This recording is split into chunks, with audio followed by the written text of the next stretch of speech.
Welcome to A New Era of Dentistry, the ultimate podcast for uncovering the latest trends, breakthroughs, and real-life stories in the dental industry, hosted by Ashley Bond with Wisdom, along with co-host Stephanie Neville. This podcast will explore hot topics, chat with industry leaders, and share the stories that are redefining how dental professionals enhance patient care and the dental practice environment. Let's get started and reshape the future of dental care together, one episode at a time. Welcome back to A New Era of Dentistry. We are going to focus on a really important topic that ties into a lot of different things that we've talked about already.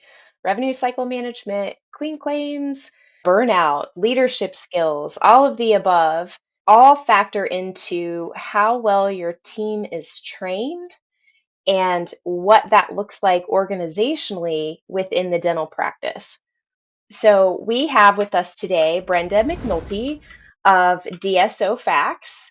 She is a very passionate speaker who is very passionate about this topic, and luckily for the dental industry, lends her advice in speaking engagements and through consulting often.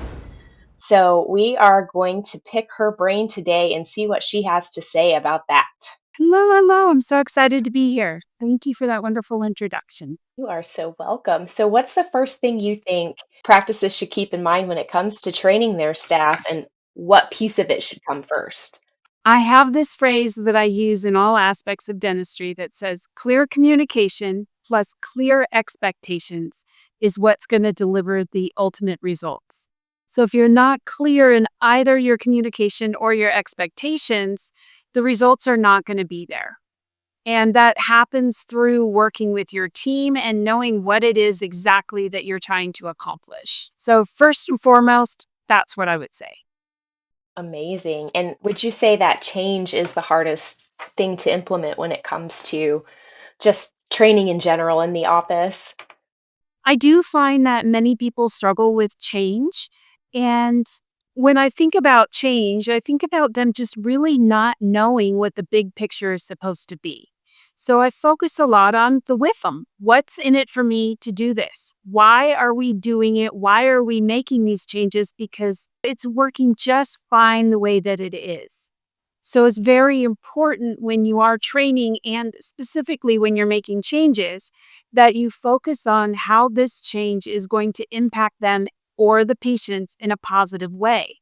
I'd look to the office mission and vision, and I use that as a compass and say, is this change going to get us closer or farther away from that mission and vision? And if it's getting us farther away from that mission and vision, why are we even doing it? It should really be the compass that brings us closer to that overall patient experience, the overall morale of the practice, and the overall success of all of the components put together. I'm curious, how often do you go into a practice where they don't have a mission vision, or they've never looked at it, or they haven't updated it in years? Is that pretty regular? And if so, what do you do in those cases? That's a great question because, yes, I do walk into practices that either don't have one at all or they don't know it. I actually had one office not too long ago that I walked in and they had their mission and vision hanging above their head. And so I asked them, what is the mission and vision? And they had no idea.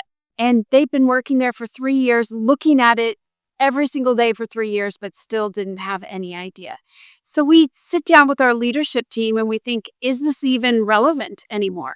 Is this the direction that you want to go? And if not, I think it's time for a new one. If they don't have one at all, that's the grounding force. That is the things that everything else is built upon. So that would be step one, is what is your mission and vision? I certainly don't want somebody to say that their mission and vision is to be the most technologically advanced office as I'm having to go look for a chart, because they're not chartless. It's certainly something that should be in every practice and should be the compass that guides them in the direction they need to go. And I love too that when you have a mission and vision, it almost takes the pressure off. What are we doing in certain situations? Even hiring. What's your mission and vision when you're looking at candidates? Training. What's our mission and vision? It points you back to, what's our purpose? Why are we doing this? So that's probably the first building block to SOPs, standard operating procedures, right? With anything in the office, clinical or administrative, everybody has to be on board with the mission and vision to then build this is how we do what we do and why. So, what tips do you have as far as a standard operating procedure in writing goes in this new digital age, newish digital age? Where, like you said, it's not efficient if you have to go pull a chart. It's also not efficient if you still have that big red binder that explains everything that you do and how you do it. So, what are some tips there?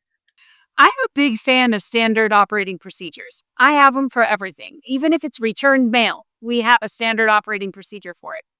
I use it more as a training guide where we take all of our standard operating procedures. We will break it down into which week they're expected to learn this task and to master this task, and they sign off on it. It goes into their employee records. But an SOP is only worth it if people are actually following it. Imagine that. So, one of the ways that I test all of the SOPs to make sure that they still work and that they're still relevant to your practice is I ask everybody on our team who has a 10-year-old child at home.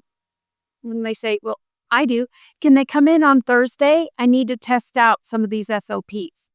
If they're written correctly, a 10-year-old should be able to sit down in front of the computer with the SOP and actually do it. If they stumble and they're like, well, I don't know what to do now, we need to update our SOP. It should be that easy that if a family member has to step in to take over a task because somebody is out sick or somebody's on vacation, they should be able to do it.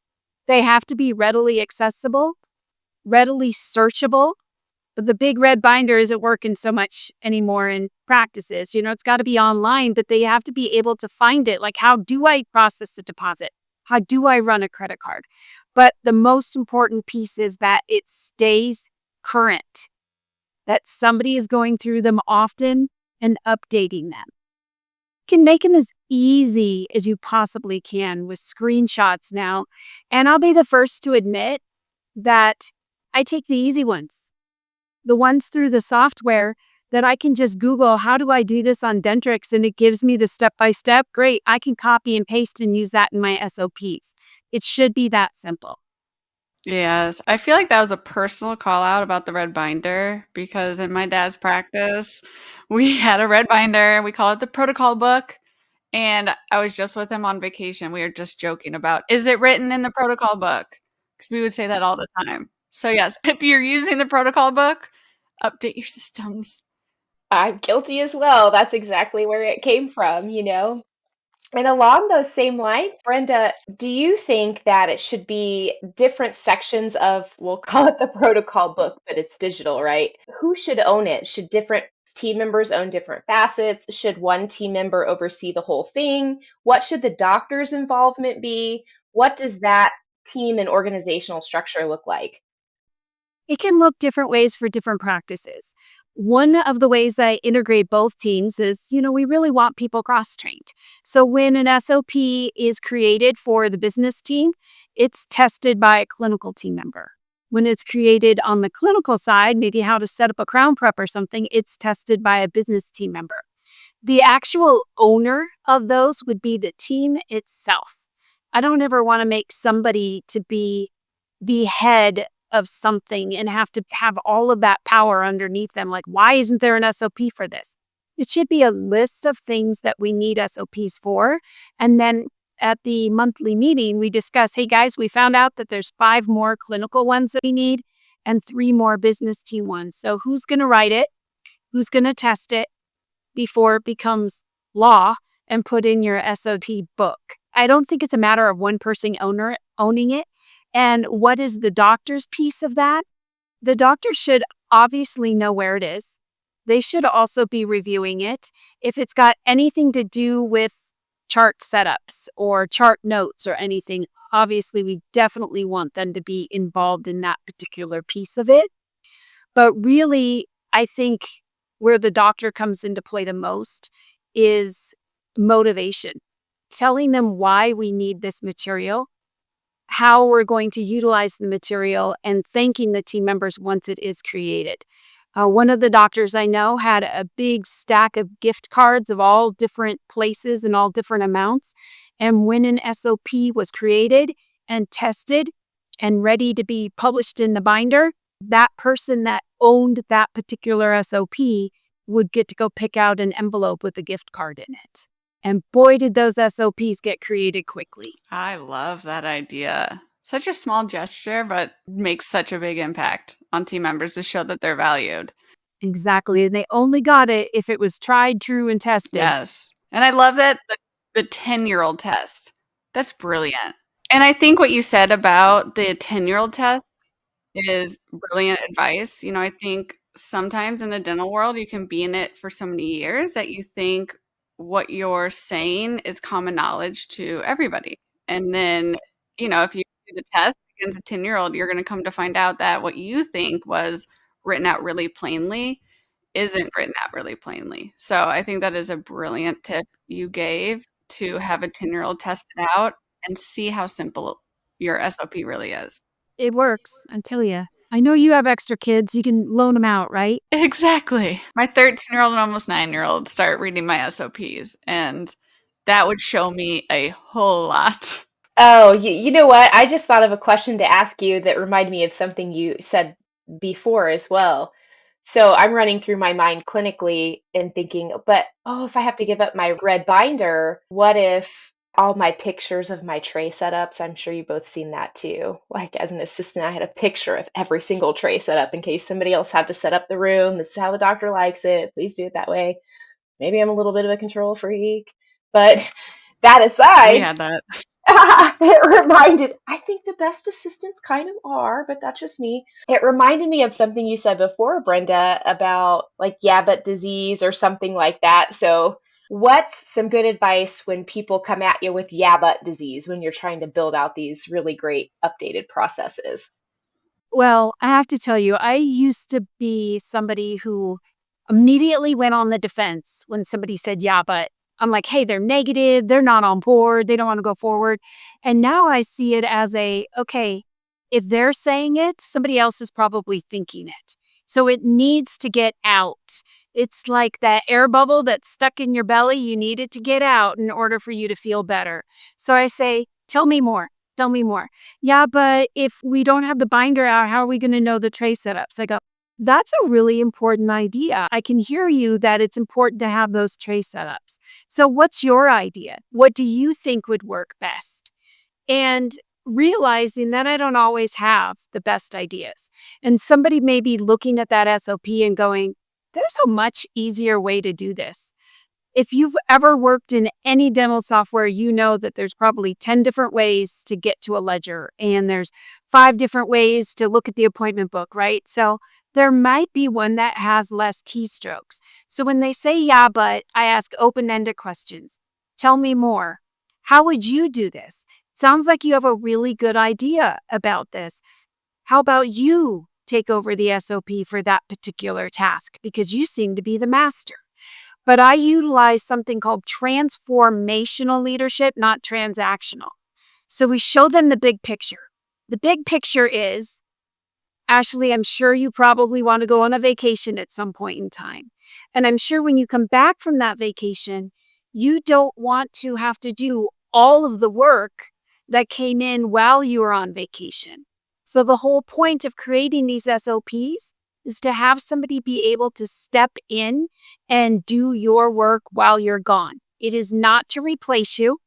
It's a matter of assistance so that you can also help and maybe get some cross-training going on. How do you feel about that? We don't want any one person to own all the information up in their head.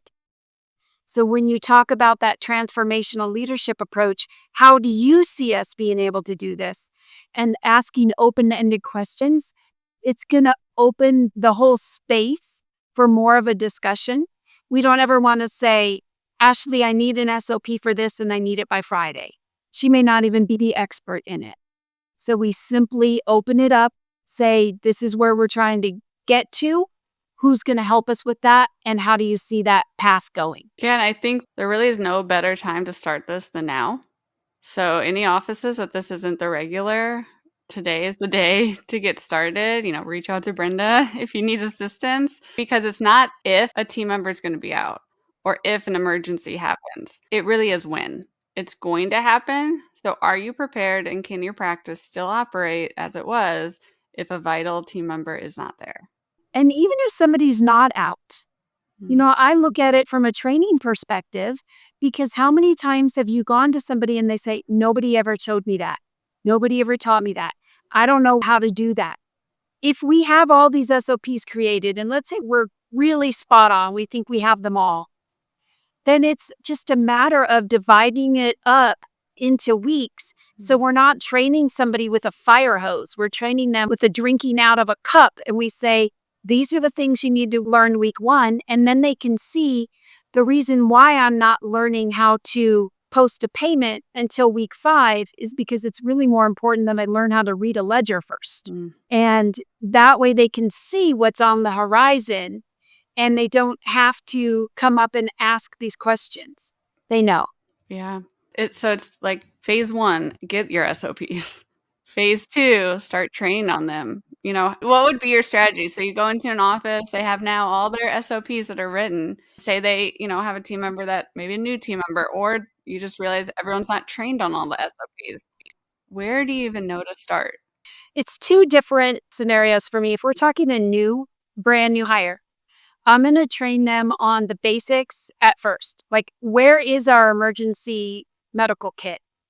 Where do we keep our MSDS sheets? What do you do if you're going to call in sick? How do you notify the team? Some people go, don't tell them that. But I'm like, they need to know, because I don't want them texting the doctor at 3:00 in the morning that they've got a stomach bug.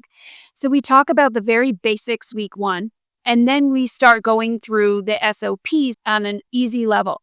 This is how you enter a new patient. What is it they're going to be doing? What does their job description look like? And then separating the SOPs for that. If we're talking about training the whole entire team, that might mean that we take 3 SOPs once a month for every team meeting, maybe 1 clinical, 1 business, and 1 administrative. And we go through them during the office meeting. Everyone signs off on the SOPs once they've been trained on them, so we're well aware. They know this information. And then maybe we talk about what's important to learn on the next team meeting. If they want to grab it on times off, like let's say, sadly, a patient cancels. Say, now's a good time for you to review the SOPs for the clinical area. Let us know what's missing. Sit them down on a computer and have them take a look. So I also use that in times where we're not as busy as maybe we should be, and say, oh, we're not busy. Our schedule fell apart. I'd love for you to read the SOP on recare and what we're going to focus on and how we utilize our software to maximize our schedule. And the last thing I want is them to be sitting down reading through a People magazine. I love that. And I have actually a question for you. What is the difference between administrative and business SOPs?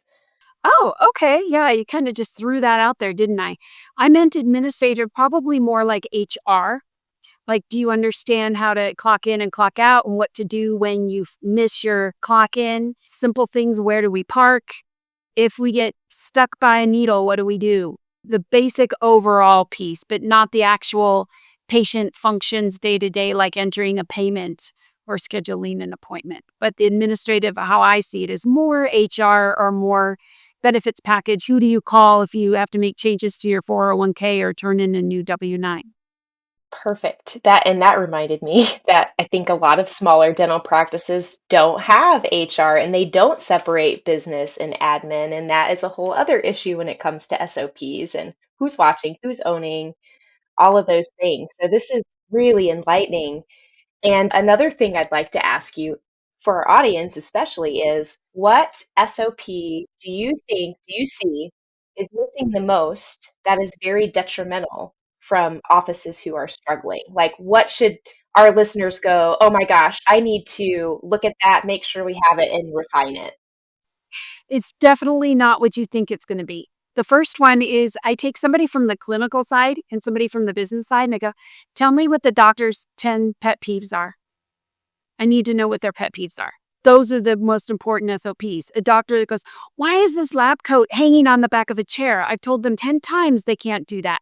That's one of the most important SOPs. I've even had one doctor that had a certain way that that trash was supposed to be brought out. He wanted the trash bag a certain way in the can. He wanted to make sure that there were 3 extra trash bags below it. He was very, very particular. That is the SOP that they can't live without. Empty boxes by the back door. What do we do with those? Because that happens to be the doctor's pet peeve. Letting the team members know, because a doctor will just think, I don't know why she's leaving those by the back door. That's such an idiotic thing to do, and may start to get all riled up on the inside, but really nobody has ever told them that you're not supposed to leave those boxes by the back door yet. It's not really something that most people would create an SOP for. What do you do with empty boxes? But in this case, if it's one of the doctor's pet peeves, that definitely is one of the first SOPs that they should learn. You're right. I would not have expected that answer. Amazing insight. Well, I'm sure, Ashley, I am sure that you have worked with somebody, a doctor that has a crazy pet peeve out there, that they want something in an exact certain way, but nobody would know that unless the doctor actually told them. And we all know not all doctors are the best communicators. So true. Even working for my father, the SOPs that we prioritize should have been around his pet peeves. So that could help decrease some of that stress in the office if you can at least find the pain points of the doctor and then start your SOPs there. If I had $1 for every time a doctor told me, I told them, I would be rich beyond measure, because little things like rotating the stock of your toothpaste, put the new stuff on the bottom and put the old stuff on the top so you use it. It doesn't come into play so much until they end up having to throw away a lot of toothpaste, right? So that's his pet peeve, and this is how we manage it. Definitely. I mean, when my father was ever being late for a patient, huge stressor. And the ordering, another one. That wasting product, another big pain point, I'm sure, for a lot of doctors. Cotton rolls. 3, not 2, not 5, 3 cotton rolls. That's the first one. But I get it, it's supply, it's preference. These things are really, really important. It's almost like happy wife, happy life. It's happy doctor, happy everybody. It matters. Yeah. If you sign my paycheck, it's important that I make you happy, whatever that looks like. If that means that I have to hand you a cup of coffee when you walk in the door, that's what everybody else has done in the past, then there should be an SOP for what you like in your coffee and what time you're going to walk in the door so I can hand it to you.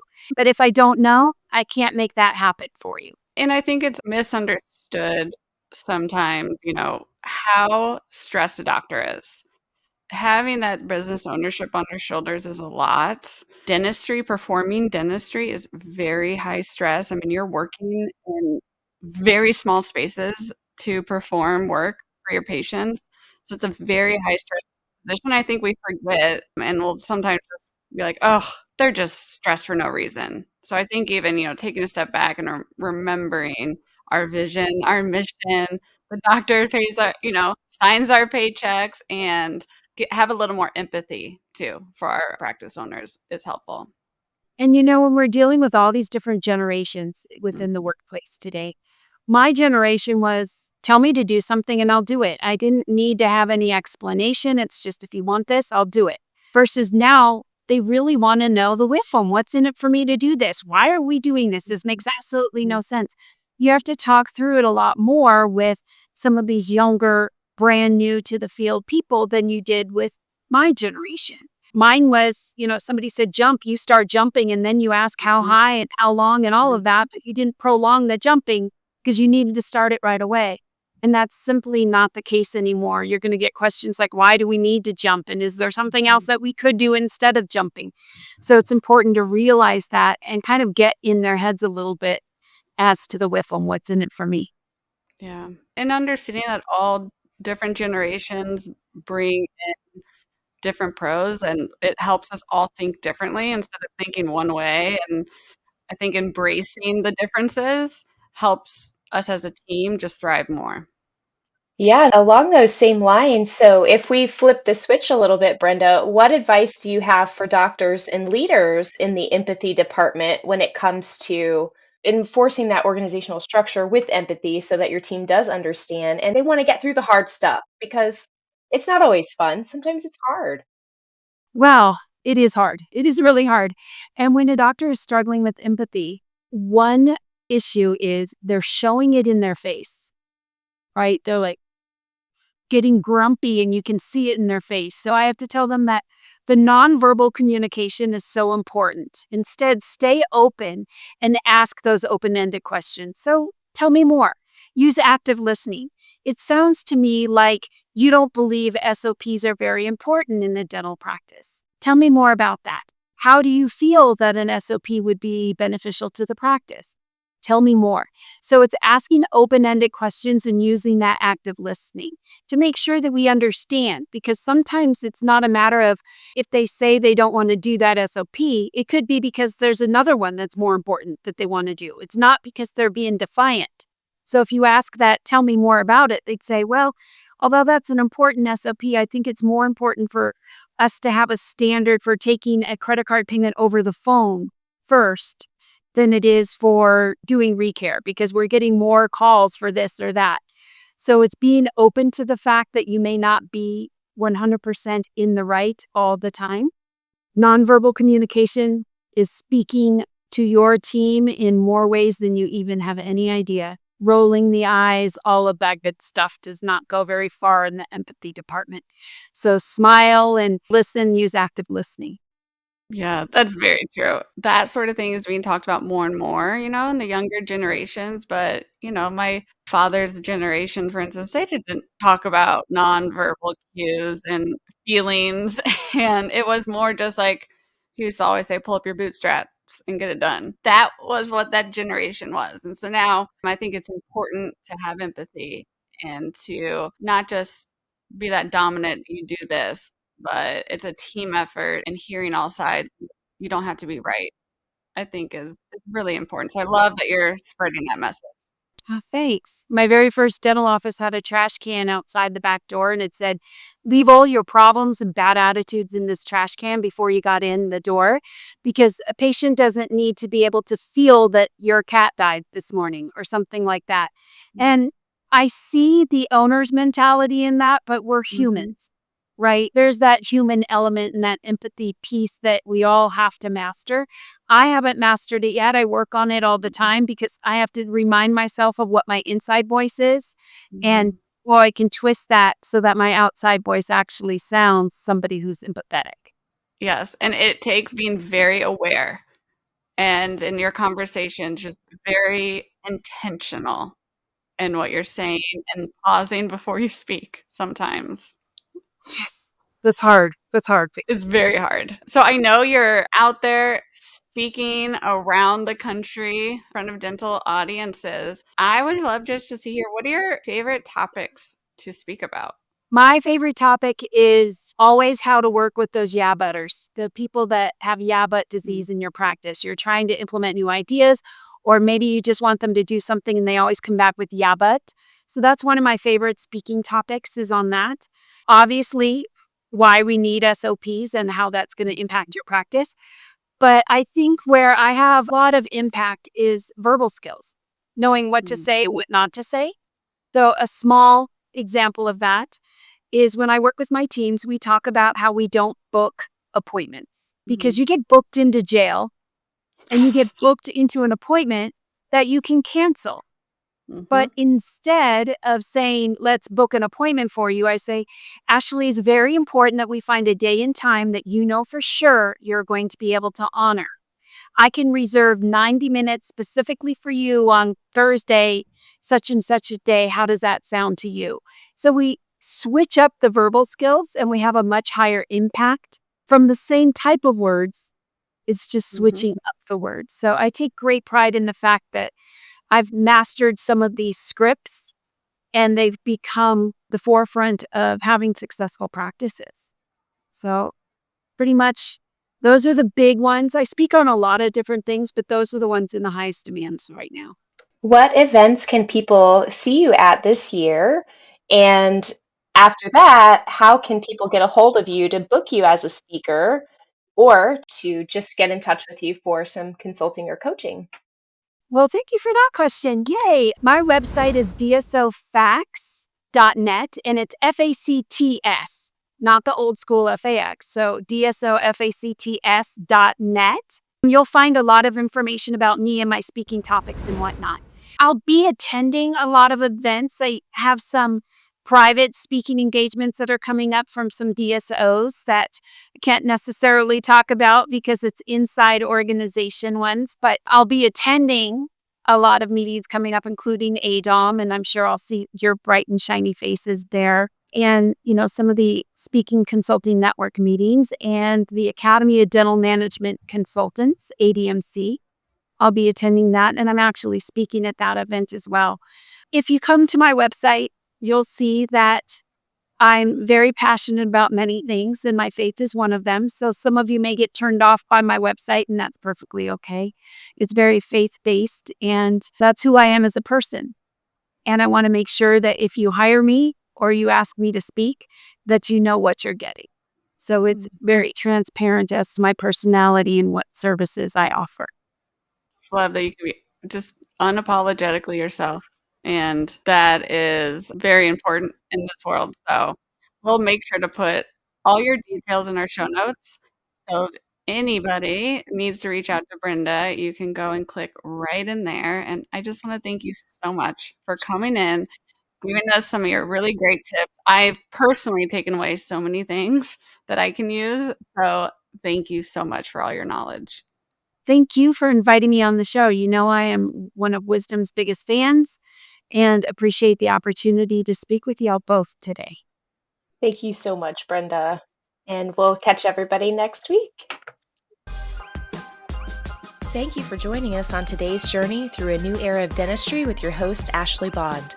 With wisdom in their network of industry leaders, each episode offers fresh insights and support in the evolving world of dentistry. Subscribe, stay tuned, and transform your career, practice, and patient experience. Until next time, keep innovating, keep caring, and stay smiling.